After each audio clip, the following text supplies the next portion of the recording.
дворе Орловском юбку не укрывают. И мы посмотрим, как она перезимует. Придем сюда весной и глянем, как будут ее успехи. Но пока что она прекрасно себя чувствует.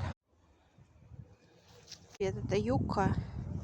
И сейчас мы будем ее укрывать. Она заранее обрезана, подвязана. Ну вот уже юбка и укрыта. Там розочка, это юбка. Сравним ту во дворе не укрытую и нашу укрытую весной. Все уходит в зимовку.